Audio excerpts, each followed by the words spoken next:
Okay, so welcome everyone. Thank you very much for giving up your free time to join us on this webinar this afternoon. Although you've probably seen through the start of this, although Mike and I have had a few practice attempts, this is the very first web training that we've actually done and tried out. So please bear with us just in case there's any slight technical hitches at any stage.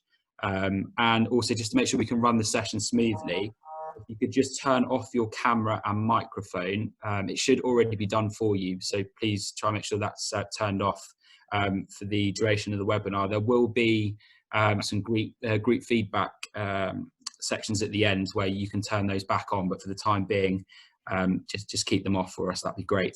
Also, if you are anywhere where your internet connection's a little bit dodgy, or you're struggling for connection, try and maybe move somewhere or maybe a bit closer to the router or something like that, just in case it's going to affect the quality of the videos that we're showing you.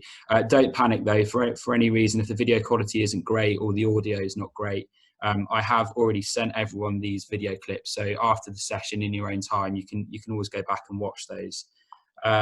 So before we get into the first slide, I think Michael's going to very quickly bring up a quick poll question just to make sure everyone is alert and waiting. Yeah, we're going to be running a few polls throughout the webinar today, as Matt says, just to make sure that everybody is still awake and just to make it a little bit more interactive. So I'm going to bring up the first poll and give you about 10-15 seconds just to put your answer in. It's a very simple question. We're just asking, are you intending to deliver PE when pupils return to school in this summer term? So if you just start to put your answers in,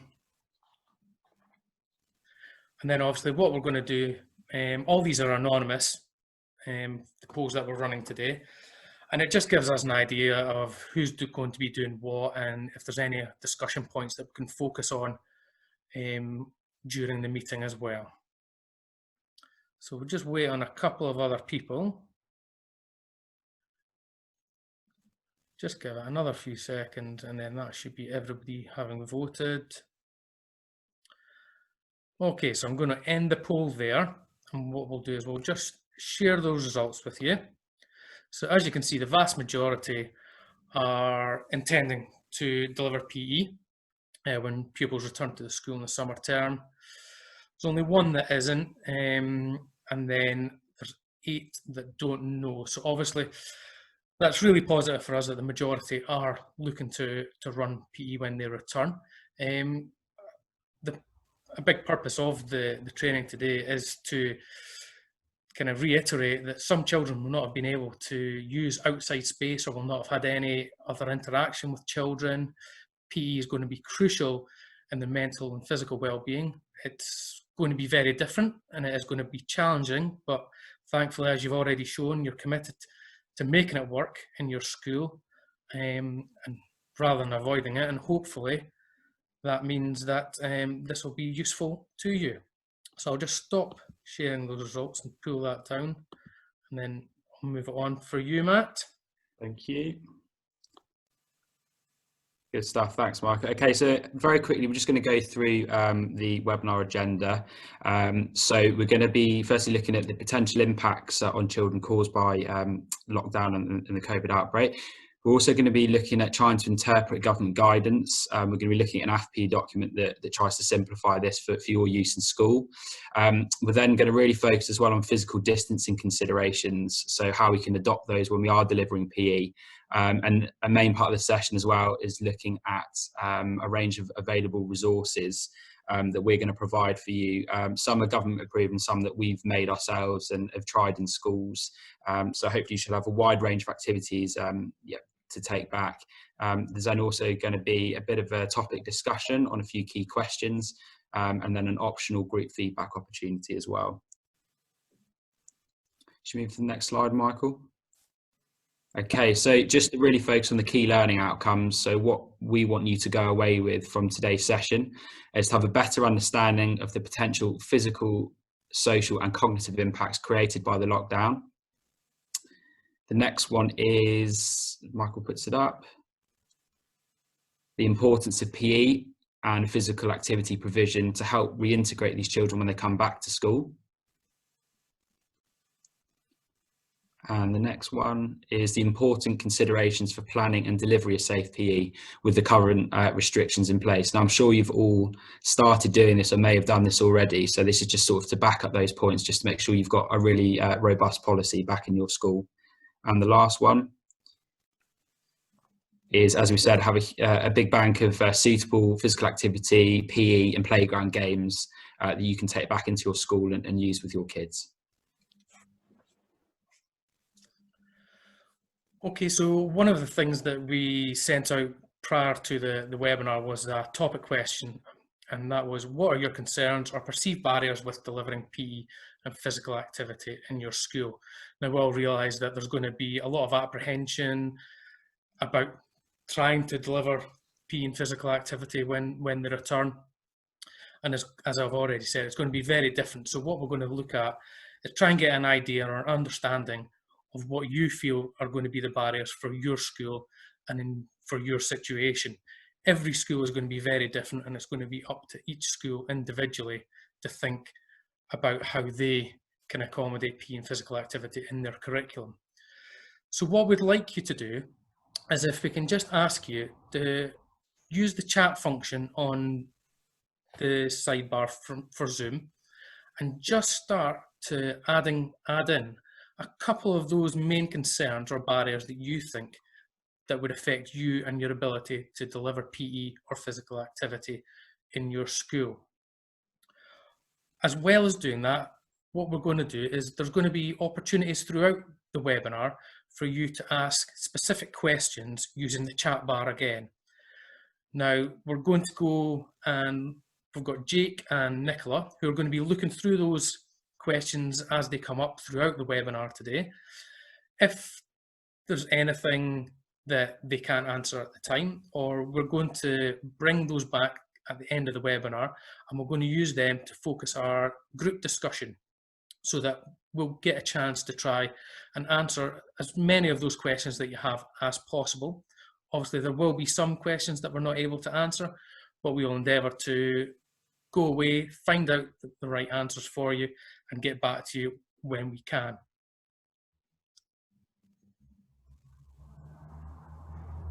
Good stuff. Michael, just before we move on, is there any way of getting rid of those doodle marks on the screen, or are they there now for the duration? Can you get rid of them at all? That should be working. There we go. Yeah, they're gone now. Perfect. Okay, good stuff. So we're going to move on. So this slide is looking at the potential negative impacts that could have been caused by lockdown on a child's physical, social and cognitive development. So the YST, or the Youth Sports Trust, has argued that due to lockdown and forced school closures, many children may actually be returning to school with a number of issues concerning their physical, social and cognitive development. And this is a result of a lack of social stimulation and the opportunity to be active when they're isolated at home. So therefore, physical issues could be reflected in a lack of movement competence. So this could be, for example, balance, agility, coordination and poor cardiovascular fitness due to prolonged periods of inactivity. Social issues may be reflected in heightened anxiety levels. This could be a result of potential bereavement, potentially in their family, or stress experience, as well as the feelings of loneliness and issues socialising with others as a result of the isolation. Cognitive issues could manifest itself in the ability to concentrate for prolonged periods of time. Children may return with issues with reading and writing, as well as feelings of low motivation and confidence. So obviously there's a huge amount of issues that could result from the lockdown. So the question then is sort of, what do we do about this? And how can we help these areas? Well, with that, physical activity and playground games are argued as a fantastic way for children to be stimulated to develop and re-strengthen these needs that may be lacking. So obviously throughout the webinar and a bit later on, we're really going to touch on these activities that you can then take back into your school. Should we move on, Michael? Okay, so this next slide is looking at interpreting government guidance from a school provision context. So in a moment, we're going to have a quick look at an AFPE document, which is the Association for Physical Education. they've tried to interpret the government guidance and simplify it for school needs. So in your resource pack, you'd have actually been sent the full document, which is pictured just on the right there. So you can have a look at that in your own times. And they're saying for PE to be safe in school, there should be some important considerations that need to be made. So the first question they ask is, does your teaching activity meet the government requirements? The next one, are your teaching plans consistent with the requirement of any whole school / employer expectations? And 3, have you reviewed your risk assessments before commencing physical education? Okay, we're just going to do another quick poll, and this time the poll is based around that question of risk assessments. And again, it's completely anonymous. We're just wanting to get an idea about how far people are on, whether they've considered this or what they are doing with risk assessments for their school and the situation. So I'm just going to launch the poll. And again, if you can just pick one answer, I'll leave this running. And this is going to be something that's going to be very particular to your own school and how it's set up in terms of if it's being led by the senior leadership team, if you're part of a federation. And there's going to be all sorts of different situations that people are going to find themselves in. Obviously, as PE coordinators or PE specialists within your school, then some of that might fall onto you to try and provide some of the information. So it's important that you get an idea of how we can help you with that.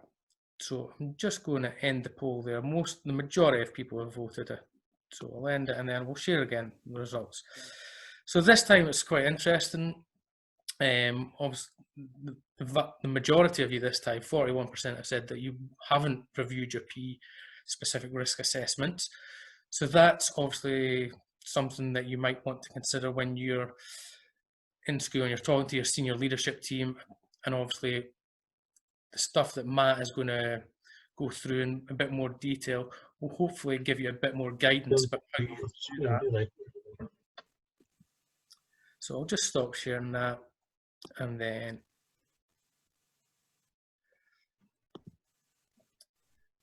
again, this is a quote from AFP.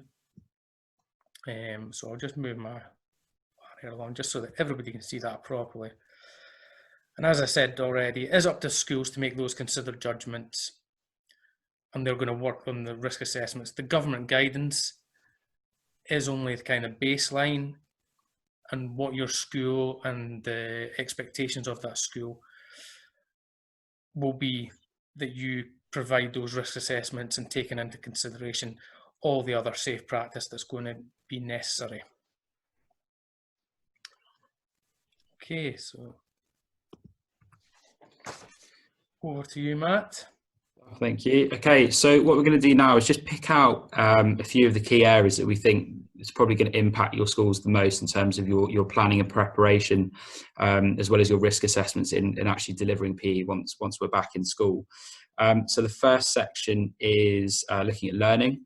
So their advice is that the conditions and rules of any PE activity that we deliver should be strictly non-contact. So again, this is to emphasise the need for physical distancing as much as possible. So choosing activities that really focus on the physical distancing aspect.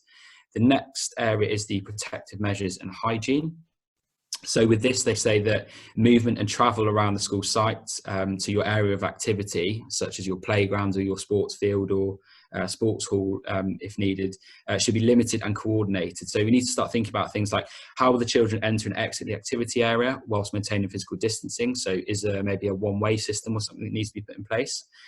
Do we need to separate areas or stagger lesson times for children doing PE or physical activity that are using a shared space, such as a field or a playground?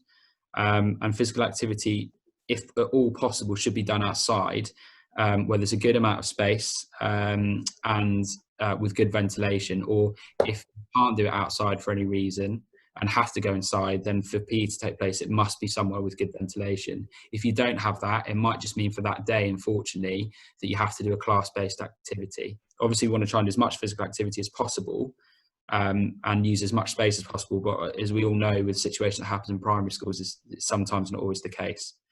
The next one we're going to look at is the changing areas in PE clothing. So their idea is that ideally changing areas shouldn't really be used to reduce contact with others. So for us not to have children continually changing, could we allow children to come in to school wearing their PE kit on the days that they are doing PE to reduce disruption? Or simply, if your school policy allows them to do PE in their school uniform, could they just come in wearing trainers each day? And if we think about it, at break time and at lunchtime, they're running around in the school uniform. They don't go and get changed into PE clothing. So that might be something to look at to try and be a bit more flexible with. Looking at the PE equipment side of things, they say that equipment should be thoroughly cleaned after each use. So with this, could, for example, buckets or plastic bins be filled with disinfectant that children could dunk their equipment that they've used into before and after the lessons, or even hand it to the teacher or whoever's delivering the lessons to do that and wash it off for them?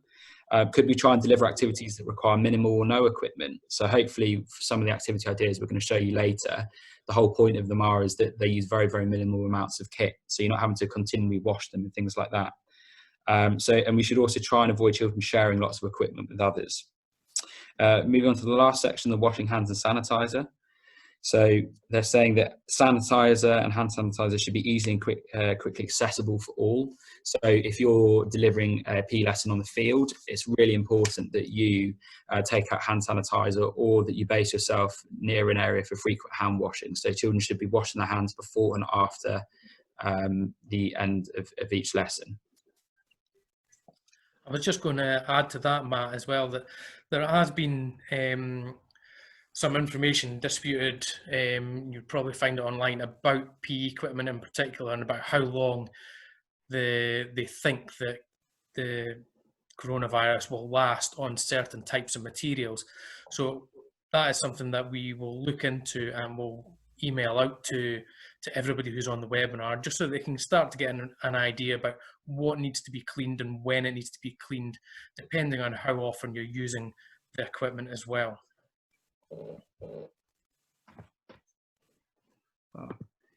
Okay, so we're now going to really focus on the physical distancing aspects. But before we start this, you probably noticed we've rephrased it from social distancing to physical distancing.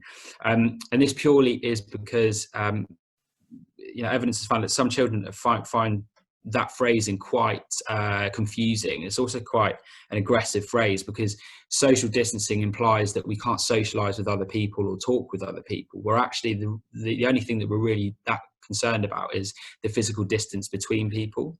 So that's why we've rephrased it that way. So that might be something for you guys to consider as well with your own risk assessment policies that you're creating, or even when you're delivering a lesson, to frame it in that way, that it's physical distancing rather than social distancing. So these are some of the physical distancing measures that you could put in place to try and keep the children apart. So as we said before, physical activity should only take place outside or in a big enough area to be able to distance children appropriately. We could have a marked out teacher / coach only safety zone. So by that, I mean, if you're delivering in an area outside, could you have a zoned off coach area either in the middle or in an area where people can see you, that the cones or the colour denotes a specific barrier that the children cannot cross, that the teacher or the coach is able to stand in that area to be able to maintain that 2 metre distance. We've also looking at the use of cones and floor spots. And these should be used to mark out a 2 metre safety zone or space for the children on arrival. So the idea is with that, and you'll see with some of our activities later, the teacher or whoever is going to be delivering the PE lesson needs to mark out the 2 metre distances with the cones on the floor. And then it just means that when you bring your class to the area that you're using, you can just allocate them to a space one by one, and that's then their own physical activity area for the duration of the lesson. They don't then necessarily need to move around and come in too close contact with other people, but we'll go into that in a bit more detail later. We've got the idea of separate bubble kit bags as well, to stop children sharing lots of equipment with lots of other classes. I know the bubble system is going to be really evident in most schools, so that could be a really good one, that each class has their own minimal kit bag with equipment in. And I think we have actually got a picture later on of what that could entail. It's the same for first aid kits as well. Really important that each bubble has their own first aid kit if they need it. And another good one is to carry your own water bottles, or for the children to carry their own water bottles rather than using communal fountains, because this then will reduce the opportunity for close contact and touching lots of surfaces that other people are going to do.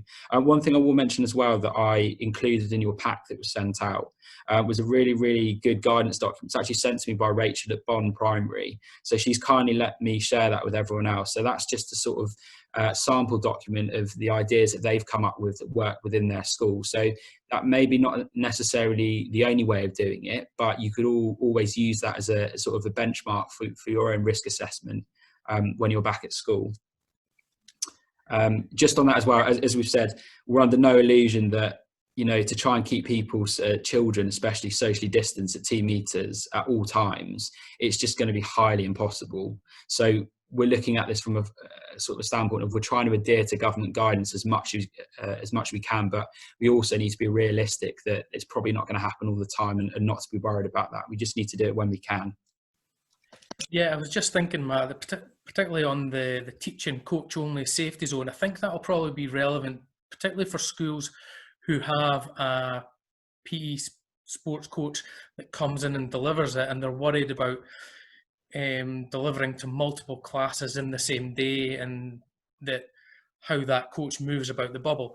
Obviously, if that coach is using that safety zone and isn't interacting with the children, or is in a safe enough distance that they're not considered to be interacting with the children, then that of course means that there's not really any danger of them then going into another class and delivering PE on the same day. It's all about trying to organise what's going to be most effective or most practical for every school. And some of those questions will be answered on that Youth Sport Trust document that you can see on the right hand side. Matt has included that as well, the physical education COVID response. So it will advise you, or ask you questions about different procedures that you could implement for putting PE in your curriculum. It's also important to remember that this is not going to be PE as you know it. It's going to be very, very different to what you're used to, particularly those that deliver PE or did deliver PE daily, and it was their sole job within a school. PE is going to be a lot more about the opportunities for children to collaborate. They're going to have to discuss and feedback to each other. Reconnecting socially is going to be just as important as the activity taking place. These children have not had any interaction with other children from their peer groups. So a lot of the children coming back in to school, their self-worth won't have been validated by any of their peer groups for a long time. So it's really important that they get that opportunity. Their self-worth grows and they start to regain the confidence the more that they're in school. It's really important, particularly for all of us that are educating in schools, we re-engage those children as learners, not just learning the curriculum, but also learning how to re-engage socially. And this all feeds back into most schools that use the growth mindset or something similar. Just go on to the next one, Matt. Thanks, Michael. Okay, so now we're sort of going to get into the physical activity and PE and playground games resources. Before we start going in and breaking them down, I think Michael's just got one other quick poll question that he wants to ask you, just so we can try and facilitate that discussion as well. Yeah, so as we were saying on the last slide, it's going to be different to what you're normally delivering in PE. So I just want to ask, what do you feel is the most important aspect of your delivery for returning pupils? There's 4 choices. I'm afraid I'm only giving you the one choice. So it really is about what you want to focus on in your school.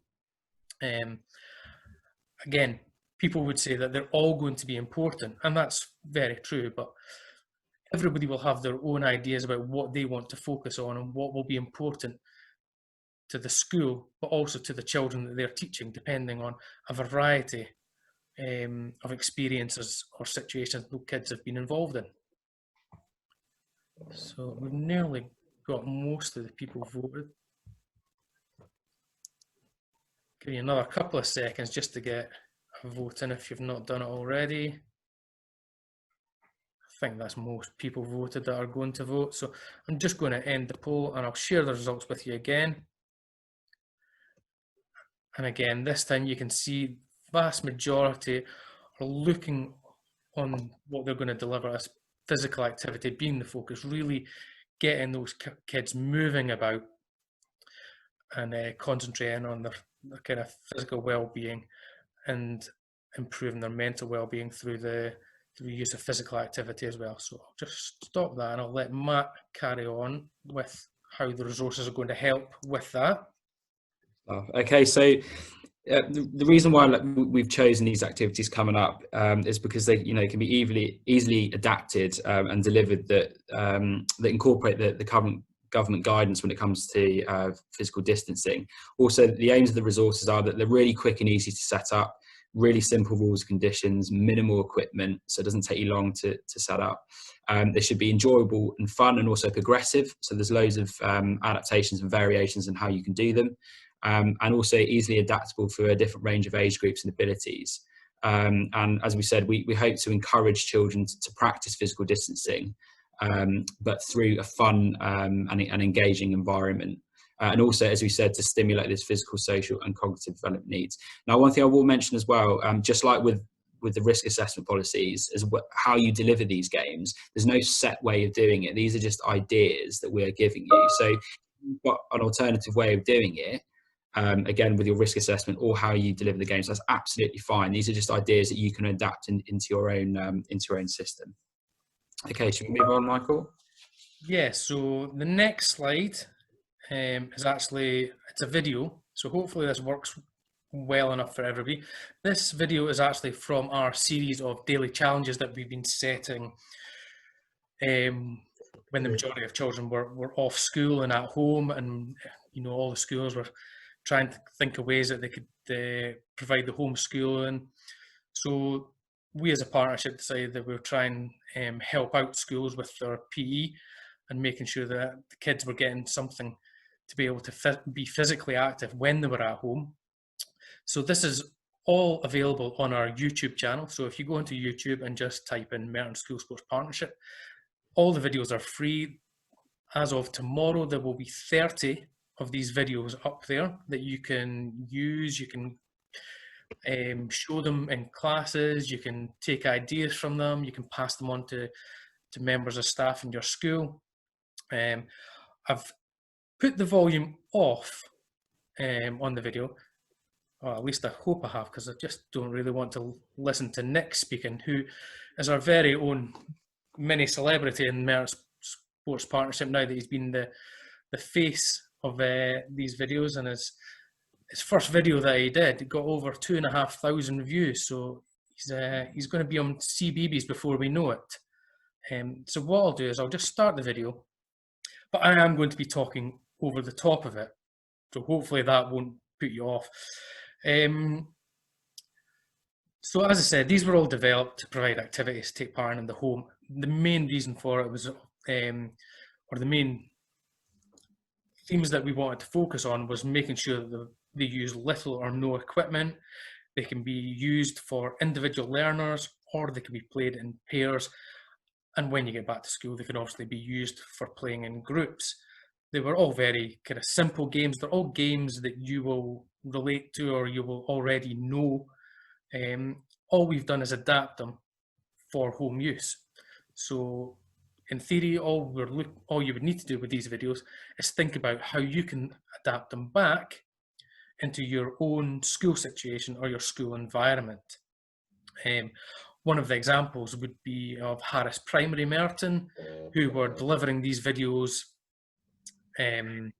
for the key worker children who were in, and managed to do it no problem at all with classes of between 10 and 12. So they do work well within a school environment. They're all progressive.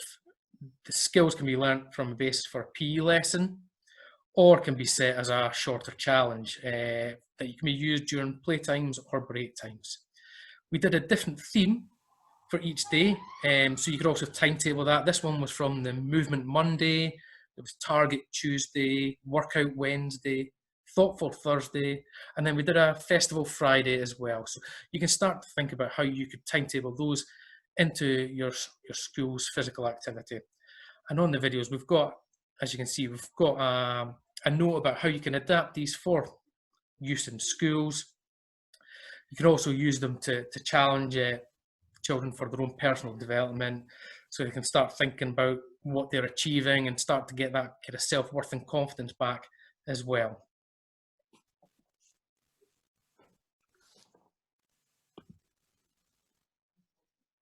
Okay, Matt? Thanks, Michael. So as we said, although the curriculum timetable P lessons that we're going to be delivering now are probably going to look very, very different to what we've been used to before the COVID outbreak, the key principles of learning, cognitive development, high levels of activity challenge must still be really clearly evident. So we've therefore collated a collection of government-approved activity resources, as well as some of our own, that really help to achieve these required outcomes. So these PE activity resource cards that we've given you for example, curriculum time PE lessons, there's lots of different sports that are covered. So we've got a progressive range of different lesson activities. They will encourage your social, cognitive and physical development, and they're easily adaptable and modified for your needs as well. So if we go to the next slide, Michael. Oh, sorry, if we go back, my mistake. If we can just open up the Key Stage 2 tennis resource. Oh, yes. Thank you.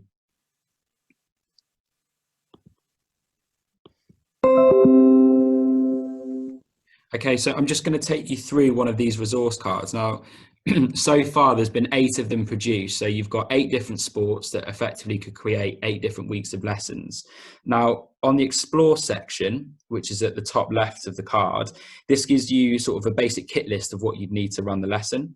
The Bright Ideas section, which is just underneath that on the left-hand side, that gives you a series of warm-up tasks that children could do either by themselves or with a partner, but obviously maintaining the required social distance. The practice section in the middle gives you an initial main lesson task that can then be quickly progressed using the development section. So this is sort of your add-ons and how you'd progress the activity. Now you'll notice at the bottom, the key stage number on the bottom right.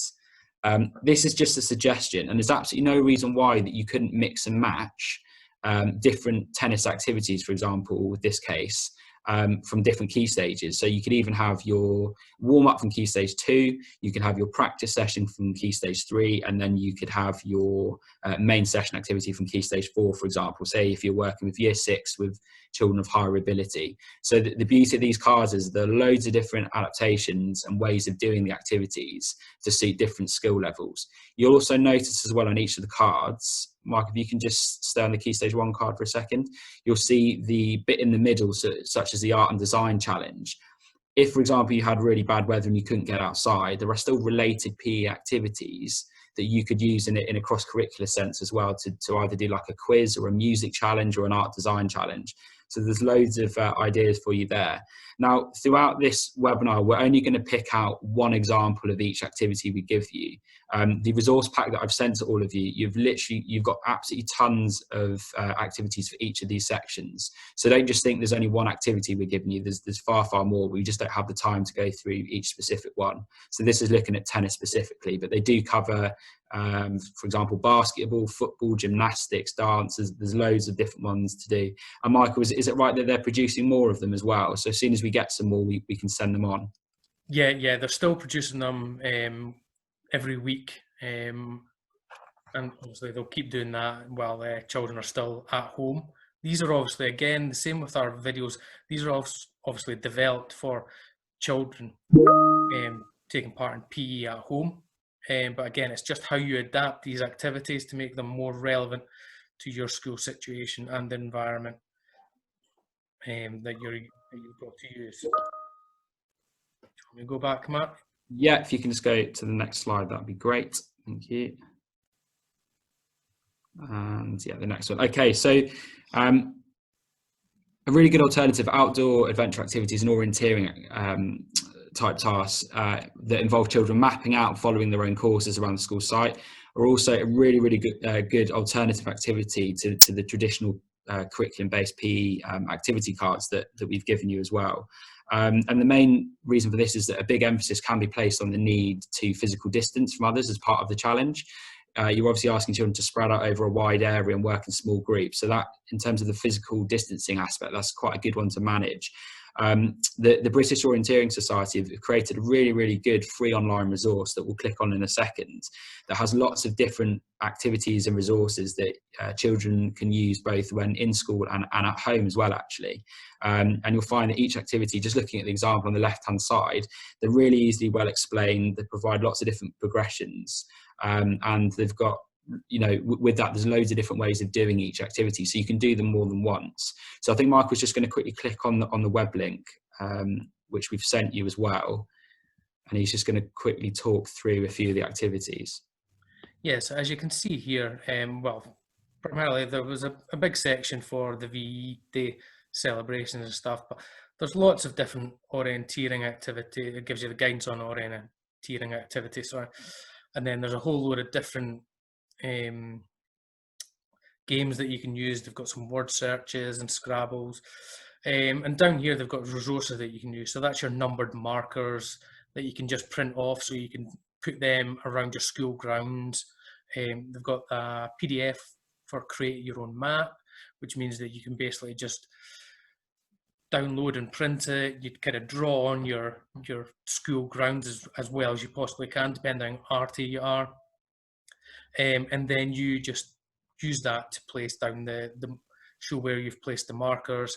And they've got the garden and home orienteering that Matt was showing you on the slide there. And a couple of different games that you can place. This one is about learning how to use the compass points. And they've got a video for that, and different, again, different markers that you can download. So you've got access to that to be able to play that game, and then another little game there. And then they've got loads of different puzzles that you can use if you are stuck indoors and they've got a bit of classroom time. Then you could do some of these. And then again, down at the bottom, they've got lots of external resources that you can use. One of the things that they recommend, I don't know if you can see it that well, but that they do mention is called OCAD. Now on this, it's Map Your Home. But what you can do is obviously you can use that to help you map out your school grounds, or you could even use it to help out map out your classroom or different rooms within a school that you are going to be able to navigate around. So again, really useful school resource for inside and outside of school buildings. So I'll just take you back to the... Guys, as well, just one other point in terms of if you think about the nature of orienteering and outdoor adventure activity tasks, a huge focus of that is to encourage social interaction between children, between groups, and critical thinking as well as problem solving. So as we said, for those children that may have been isolated at home, that haven't had much social interaction with other people, actually getting them to engage in these types of activities might be a really good way of developing those social skills again, and the ability to critically think and problem solve. So it's just an alternative but fun way of doing that. And I know some of you already have your schools mapped out as well, so that's great. I would definitely recommend doing that. Just before we move on to the next slide, I'm just going to bring in Jake from our team, who has actually been delivering curriculum time PE throughout the lockdown period at St John Fisher Primary. So I just thought it was useful for just a few minutes for Jake just to give you sort of a bit of understanding of how he's found delivering PE during this time, maybe some of the couple of the challenges that he's faced, and how he's had to adapt his teaching skills as a result of it. So Jake, are you okay just for a couple of minutes just to talk about your experiences? Yeah, hopefully I can answer quite a few questions that have come in the chat with this. Yeah, so I think 9-10 weeks every Thursday, still teaching at John Fisher. It's been a challenge, but I think now, especially today, so much easier. I think the more you do it, the easier it gets and the more you understand, especially your expectations of learning. So I would say I've massively gone down on competition, and like Mark or Matt said, about social skills, interacting with each other, working with each other. Massive one is the use of floor spots, hula hoops and cones. Massive, especially for Key Stage 1. They come out to your lesson, they all get their spot, they know where to go, they're separated, they're 2 meters apart, you've already got your social distance. The aspect of social distancing, I think it's just been gentle reinforcement, weeks on weeks on weeks. Slowly but surely they've understood, they've realised, and half the time they don't realise why they've done it. So then it's just a little word of, oh, are you 2 meters away? Have you kept a gap as you've gone past there? What can you do to make that a little bit better? And they slowly and surely getting it. And the massive thing from week 1 to now is the use of equipment. It's so much lower. So Matt will show you some games in a minute that you'll simply need cones for, you'll need hoops for. So that's 10 pieces of equipment and you're ready to go for your lesson. Making it fun. Although they're still apart, you can still have fun. It's very easy for that to happen.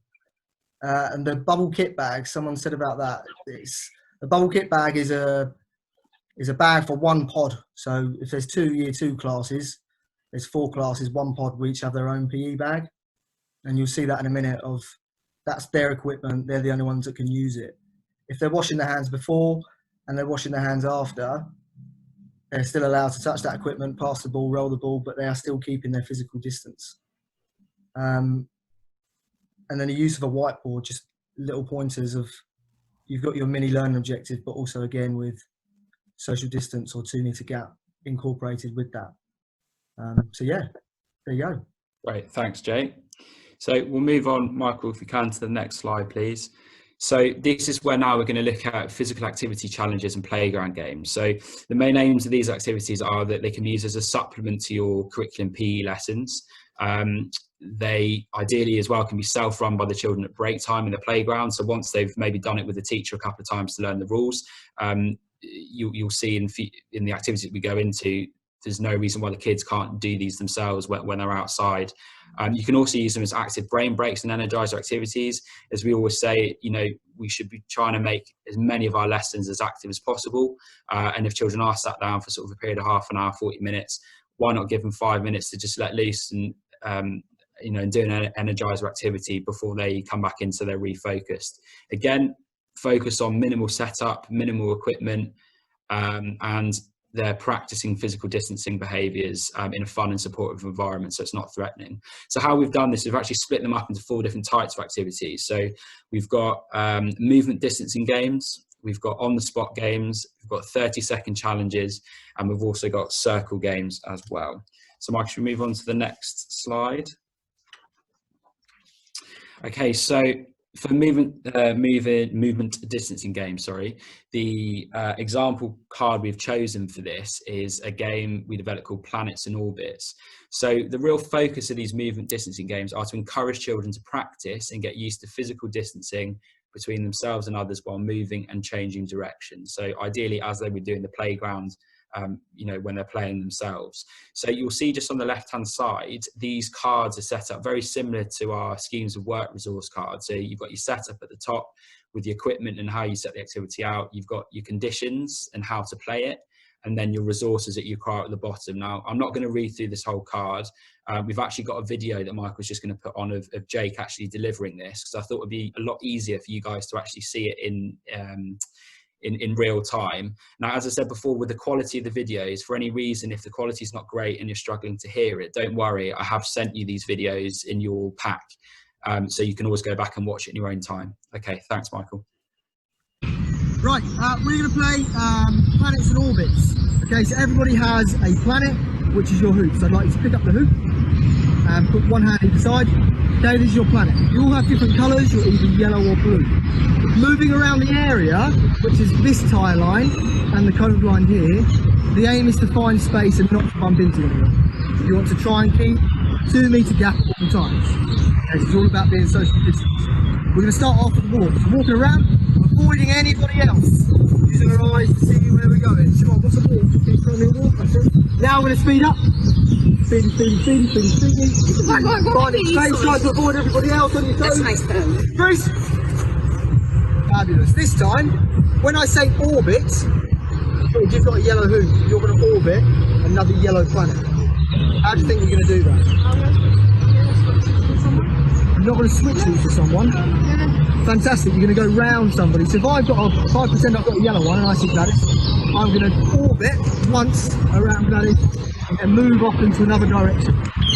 Okay, so you've got 3 or 4 of the same colour. What can you do to make it clear that you can scream orbit, or you could say someone's orbit? So if I say Gladys, Gladys might stand still, then I can go round. As soon as I'm done, Gladys can go. Go through, so off you go. How can you get out? Orbit! Hurry up! Orbit! No, you can do it any time you like. Hurry! Orbit! Someone's name. Orbit! Trying to keep that gap every time.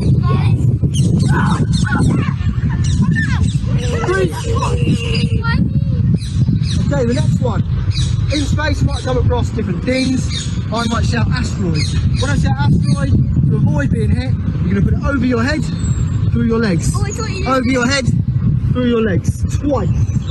Could you do it on the move, or could you do it standing still? Whatever you find is a challenge, I want you to do that. Whenever I say what word, Carolina?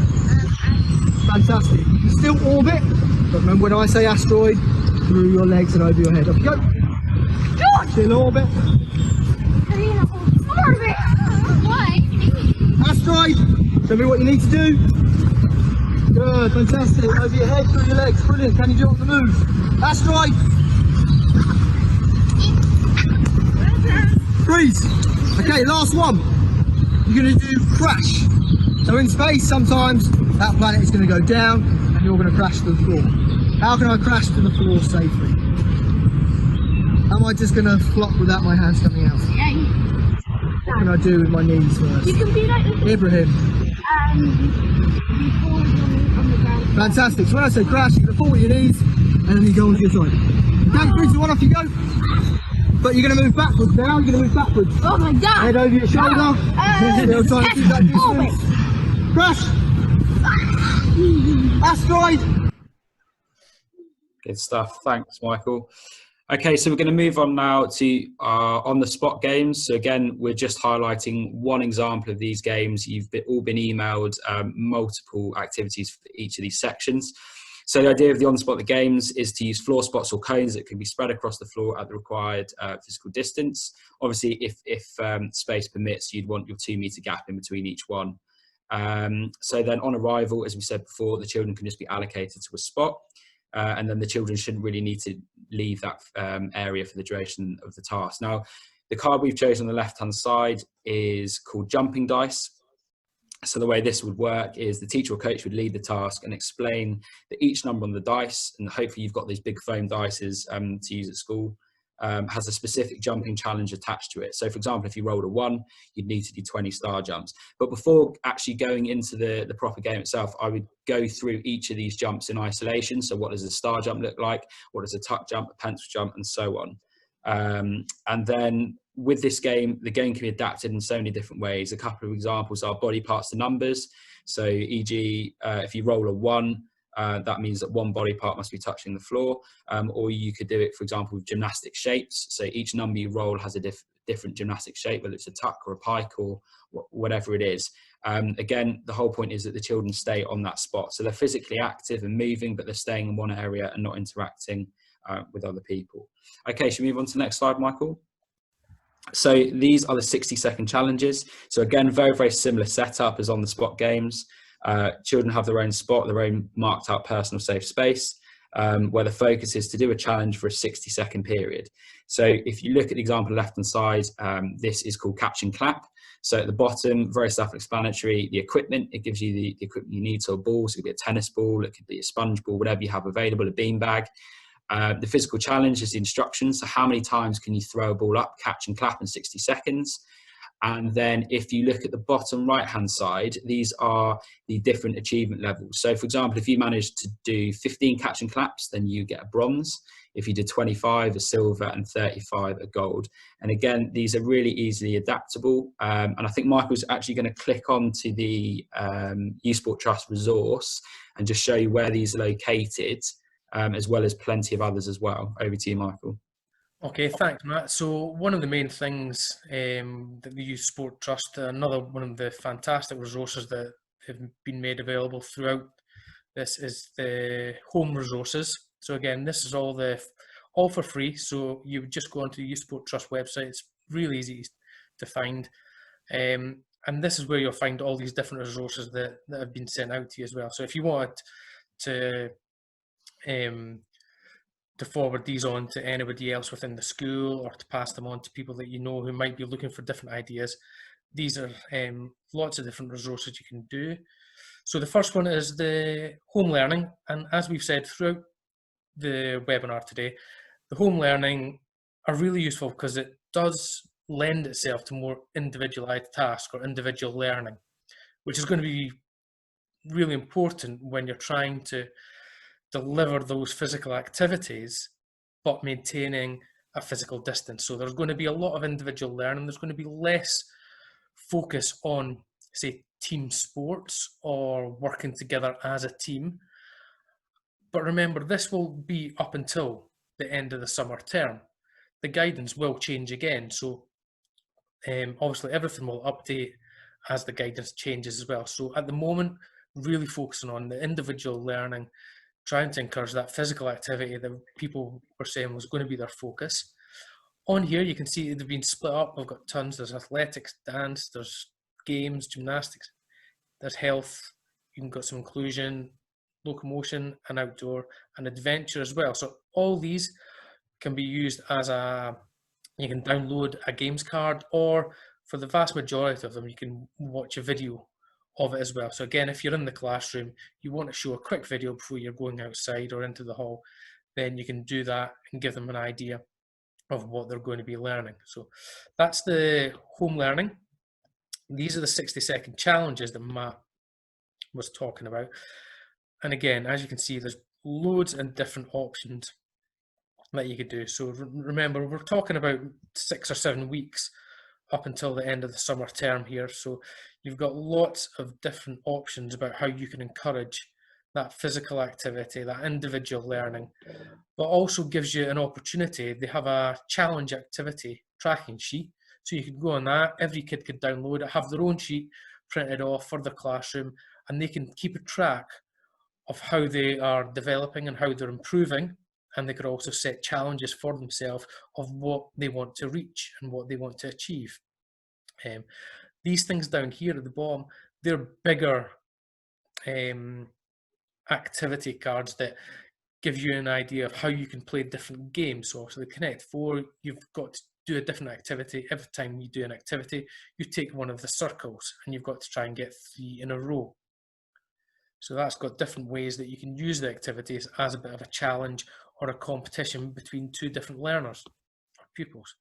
This one is going to be quite important. This is the active learning section. So some of you might have gone through different training. So you get active literacy and you get active numeracy training that's delivered through the Youth Sport Trust and Teach Active as well. And these are some of the cards that you can use to encourage a bit more active learning within the classroom environment. So these are all things that you can do to kind of use as cross-curricular. So a lot of it will be, as Matt said, with the timetable squats, it's going to be thinking about how you can do multiple multiplications. There'll be jumping bingo, where there's a lot of additions and stuff like that. So these activity cards are really useful to use as well.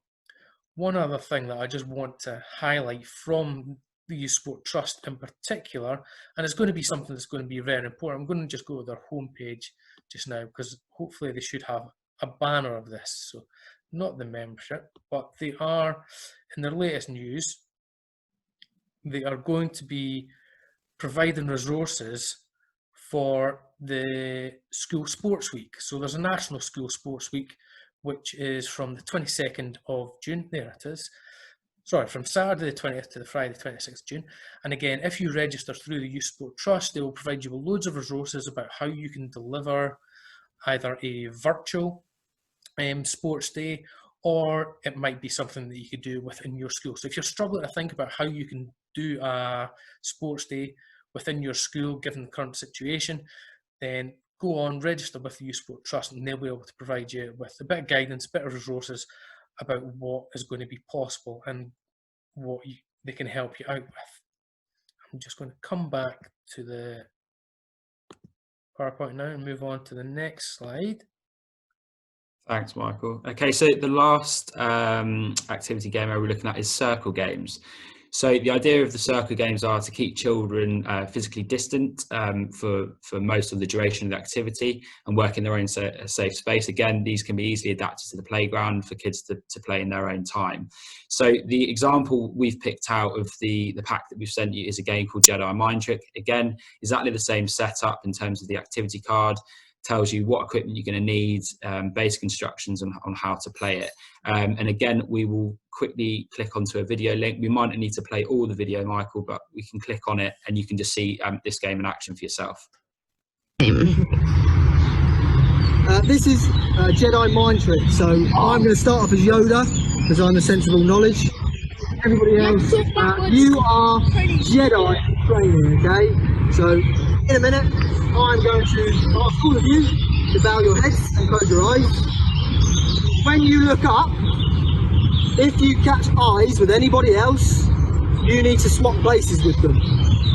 So Shimon looks up and Ibrahim looks up and they both look at each other. They need to swap places. What the Jedi needs to do is try and get to a free spot before anybody else. If I do, I'm a good Yoda. If not, I choose somebody else to take my place. Wait, what? So, for example, we'll choose Ibrahim and Shimon as an example. So my head's bowed, your head's bowed. I do 1, 2, 3, look up. Ibrahim and Shimon would have looked at each other. They need to swap places, and I need to get to a stone before those two. Didn't get there. Therefore, I didn't do my job. So I would nominate Shimon. You go to the middle. Everybody else, put your head down. So if anybody catches eyes, not just 2 people, you swap places. So there might be lots of you running across. Do you still need to keep a distance away from someone? Yeah. Yeah, try and keep a gap. Luke and Casper. So Shimon, you need to put your head down as well, and then you're going to count to 3. Wait. How do you know if 2 people looked at each other?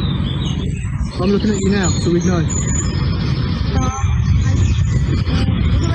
You can do 1, 2, 3, then look up. 1, 2, 3.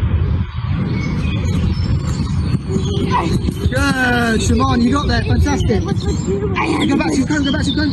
So, Shimon managed to survive. Shimon is a good Yoda. Shimon, choose somebody else to have a go. Good, so Luke, then you take Luke's place.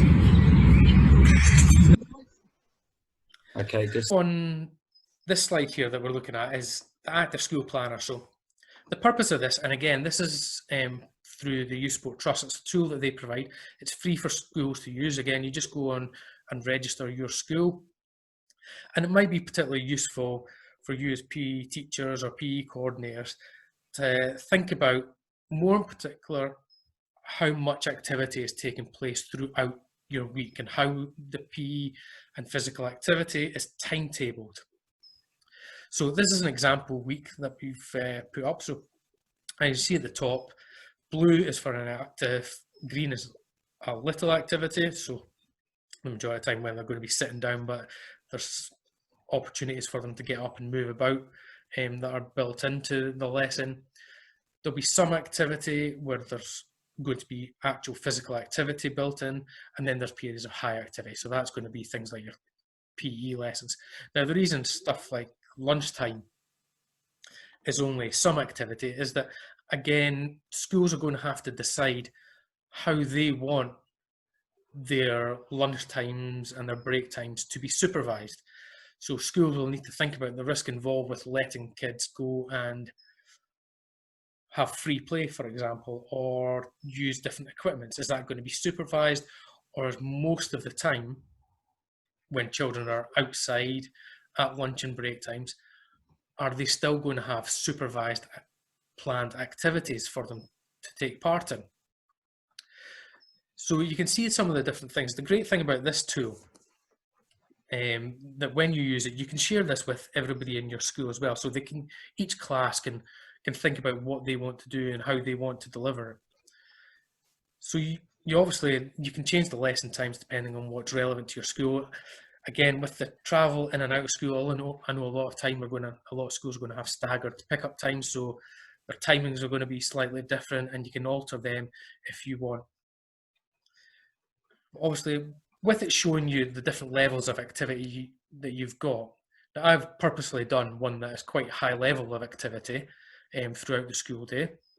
Now, some of them might have a lot more blue in it, and if it does, then this tool will give you some suggestions or actions that you can use to try and integrate some additional activity into those lessons.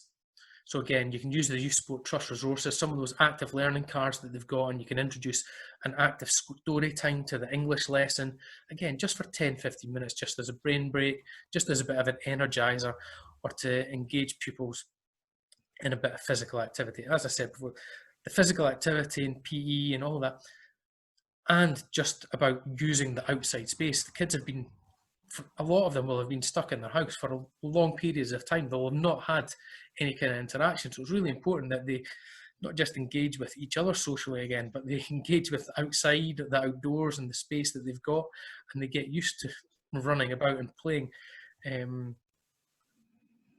outside together.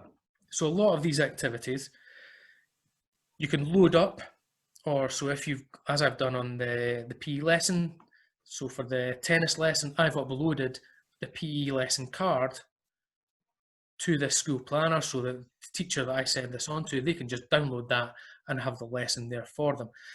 The same with any of the web links that are on there. So you can see we've got Cosmic Yoga, we've got our own Merton PE at Home, the Wake Up Shake Up.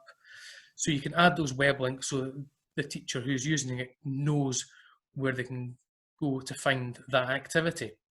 So again, it's just a really useful tool so that you can think about how you plan or timetable the levels of activity, because I think now more than ever, you really want to see a lot of physical activity taking place, even when it's within a classroom, but most importantly, getting the kids a variety of activities, getting them using different skills, socialising in different ways, but most importantly, being as active as possible. So we're just going to go on to the next slide. Sorry, Michael, just before you go into that, I'm just very, very conscious of time, guys. So I don't want this running on any longer than it needs to be. Just looking at some of the comments coming through on the chat box, all of these activities have been sent to you via WeTransfer link. For whatever reason you haven't got them, don't panic. If you just drop myself or Michael an email, I can then resend it to your email address. So don't worry about that. We will give you them. Also, the PowerPoint slides that we've used today with a lot of contact information on will also get forwarded on to you in a follow-up email. So don't worry about frantically making notes, because we will send this to you tomorrow as well. Sorry, Michael. No, that's okay. We're kind of going into the discussion element of, and we're going to go back to the question that we asked earlier about the main concerns or barriers that we have. Jake, I don't know if you've got anything that's come up specifically for you about your experiences delivering. Yeah, so I think quite a lot has been said about sharing of equipment. Can it be done? Is it allowed? At John Fisher, their way of doing it is they have, each pod has their own kit bag. So each child in that pod is able to use all the equipment. No other pod is going to use it. That's their kit, so they can use it. So they're passing balls. Cricket was today, they did cricket. And then it's being washed at the end of the day. So on the sharing equipment front, that's John Fisher's way of dealing with the equipment. Okay, brilliant. Thanks for that, Jake. So again, there's been a lot of questions in the chat, or some of the barriers, particularly those around the limited space as well within a school. So we understand that all school kind of facilities are different. Some will have really small indoor space, but might have big outdoor space, some will have small indoor space and not much outdoor space. So again, this is where the different types of activity that we've shown you today will really become useful to you, so that you can start to think about how you can deliver activities that are suitable for your school environment. So those schools that don't have a lot of outside space, something like circle games or on the spot challenges or activities will be really useful and helpful, because there's not a lot of moving about, but children are still going to be able to be active, they're still going to be able to learn different skills, and they're still going to be in social situations where they can provide that feedback and have discussions with each other as well. Some of the other things that we talked about, there's talked about a lot of the questions have been about the activities that we're using, because obviously there's been different sports will have different guidance. So at the moment, a lot of the activities that we've shown you are games based, or they're multi-skills where you can use them for different sports or different activities. There will be more guidance coming out from sport governing bodies. At the moment, every governing body has got different guidance that they are able to adhere to. So something like tennis in a school, if you're lucky enough to be able to have multiple mini tennis courts set up, then obviously that is one of the activities where the governing body have said that they're going to provide guidance of how that can be delivered within a school. So again, going on to the LTA, they'll provide you with the most up-to-date guidance about how you can safely deliver that. Now, some of the guidance might not be particularly for schools. I know from discussions with the Youth Sport Trust and with AFP as well, that the governing bodies are still putting together resources for schools about how they can have their sports delivered in schools. A lot of that will be for when they return in September. So I think for the moment, rather than focusing on trying to think about sport-specific activities, it will be more looking at multi-skills or activities, thinking about what skills children can learn, so that when those sports come back into the curriculum from September, hopefully, given government guidance, then they're not going to have fallen too far behind. So a lot of multi-skills, a lot of individual learning, obviously less about kind of the team tactics, about attacking, defending and things like that. Something that still can be highlighted during lessons, but probably not as easily practiced. We've got a really good bit of information actually, and it's something that has not been included much in the webinar, is about top sports ability. So top sports ability have loads of resources for activities that you can do with SEND. They've got loads of good videos as well. We've also had different activities that have been provided to us from Penathlon, which is one of the agencies that are used or deliver competitions for SEND pupils specifically. So again, that's a really good thing if you're working specifically in an SEN school. But what we'll do is obviously we'll be looking at the government guidance and the national governing body guidance, and as they update, we will try and keep you as informed as possible around that. Is there anything else in the questions? Matt, have you got anything? No, I don't. I think there was one question about whether you could use sort of material based sort of PE items, I guess, like PE bags and bean bags.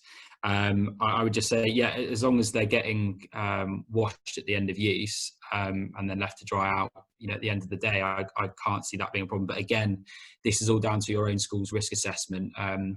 Speaking to Elizabeth Fitzpatrick at the council, she said, each risk assessment at a school is going to be potentially very, very different to another one. So if you've accounted for that in your risk assessment and you think that you've mitigated that risk, then that shouldn't be a problem. But it's not a one size fits all thing. It's sort of down to your senior leadership, if that makes sense.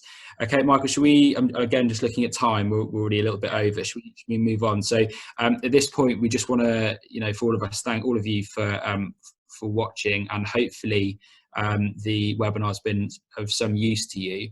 There may be things that we haven't brought up that you might want further guidance on. Feel free to get in contact with us. Just on the slide now is a list of references and the websites of where we've taken a lot of the material from, so please feel free to click on there. As we've tried to show you, there's plenty of resources out there for you guys to use.